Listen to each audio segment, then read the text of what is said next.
Good morning, dear kids. Welcome back in social studies class. Today we are going to read very interesting chapter about pyramids. Okay? Do you know what a pyramid is? It is a shape or a building whose sides are triangles. The pyramid in the picture was built by the people of Egypt about 4500 years ago. Egypt has many pyramids. The biggest is called the Great Pyramid. It is at Giza near Cairo. Okay, class, a pyramid is a structure whose outer surfaces are triangular.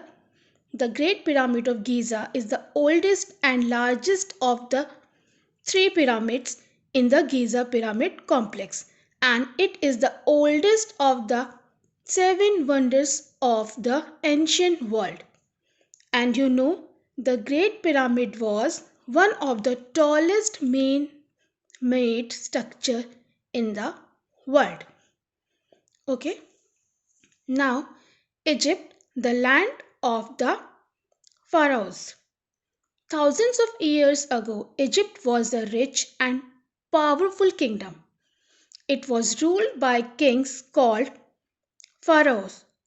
When kings or members of their family died, they were buried inside the pyramids. The Great Pyramid of Giza was built by Pharaoh Khufu as his tomb. So it is called the Pyramid of Khufu. Okay? Pharaoh is a ruler in ancient Egypt. Okay? Class, pharaohs were the king or queen of Egypt. Most pharaohs were men, but some were women also. A pharaoh was the most important and powerful person in the kingdom. He was the head of the government as well as high priest of every temple. Okay, now building the pyramids. The Great Pyramid was the world's tallest building for a long time. How was such a building built so many years ago? Remember, there were no cranes or bulldozers then. It took thousands of workers about 20 years to build the Great Pyramid. Farmers also worked on the pyramid when their fields were flooded by river water. The king gave everyone food for their work. The pyramids were made of thousands of stone blocks. The stone was cut and shaped into blocks. The blocks were then dragged on sledges or logs to where a pyramid was being built. Workers arranged the blocks carefully to form each step of the pyramid. As the pyramid rose higher, ramps means their slopes were built to pull the blocks up. The outer stones were made slanted to give the pyramid a smooth slope, and they were polished to make it shiny. Now, burying the king in the pyramid. It means what is the process to burying a king?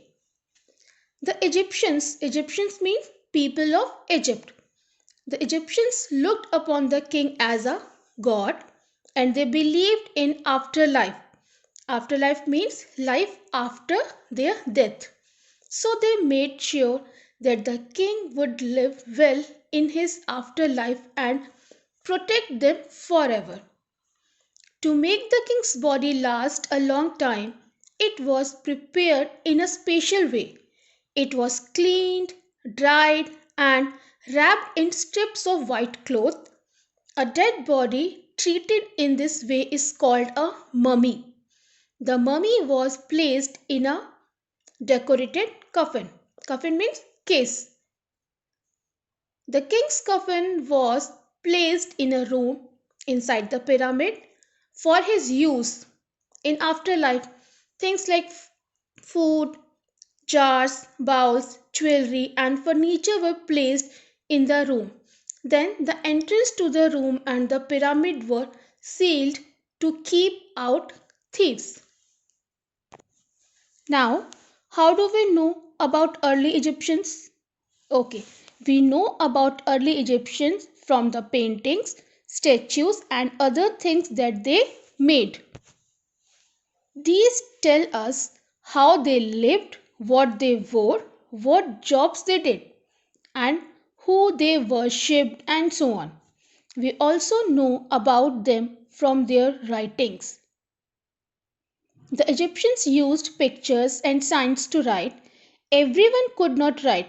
Most of the people who learned to read and write became scribes. They wrote about everything that went on. They wrote on a special kind of paper made from the papyrus plant. They also wrote on stone slabs, pottery, and the walls of buildings. Now, River Nile and Egypt. Most of Egypt is a desert, but the banks of the river Nile, which flows through Egypt, are fertile. Fertile means good for growing crops. Every year, the Nile floods its banks, covering the land with water. When the water drains away, it leaves the land covered with fertile soil. So, near the Nile, there is plenty of water and fertile land for growing crops. That is why, for thousands of years, people have been able to live there. Where? In the desert. Because they have their river Nile. Some of the earliest cities came up on the banks of the Nile. People living in these cities knew how to read and write. They had their own language, laws, religion, and art. Such people are said to form a civilization. Okay? Egypt had one of the earliest civilizations. The river Nile made this possible. This is why Egypt is called the gift of the Nile. Now, what is civilization? A civilization has people who know how to read and write and who have their own language, laws, religion, and art. Okay, so this is your chapter. Please read the chapter carefully and fill the bookwork. Thank you.